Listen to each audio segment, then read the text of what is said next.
Hello, and thank you for being here. I just wanted to make this quick video for future reference in terms of some of the features of your student's Google Classroom and how to hopefully navigate it a little bit more efficiently and help your student stay on track and accountable.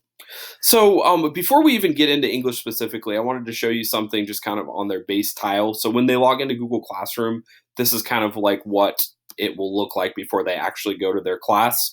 Note that students do have the capability to drag this into any order that they want. So if there is a more convenient way for them to organize it, like by period or something like that, definitely worth encouraging them to do so. I did want to show you this to-do list, however, because I think this is a pretty nifty feature of Google Classroom. So this will show you any assignments that are due anytime soon for any of your students' classes. As you can see, you've got my class here, English, but you've also got work for the student for math and for Metal Shop and for Pirate Focus. So if you're looking for just kind of a quick, all right, what's due soon to kind of help students put it on a physical calendar, this is a good place to look. Let's go in and take a look just at a few things related to English specifically. And note that if your student is in my AP course or they're in my English 2 course, the assignment titles are slightly different, but the setup, which is kind of the important part, is the same.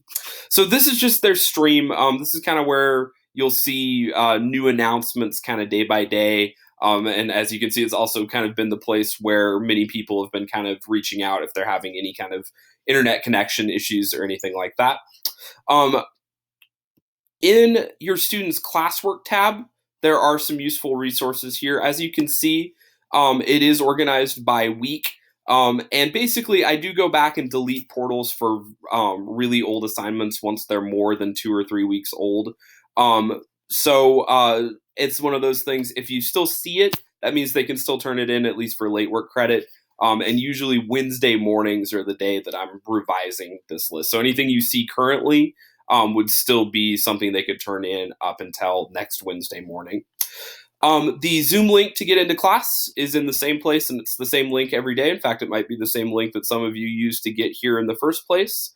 And then there is a separate link for open office hours from 2:15 to 3:02 every day. So if your student wants to have a one-on-one face-to-face conversation, at least while we're in distance learning, that is the best way to do it.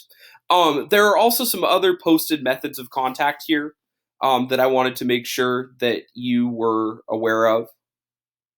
So any of these methods will also take you um, to a method that your student can use to get in touch with me. The other thing I just wanted to point out here is I did want to talk a little bit about this View Your Work tab.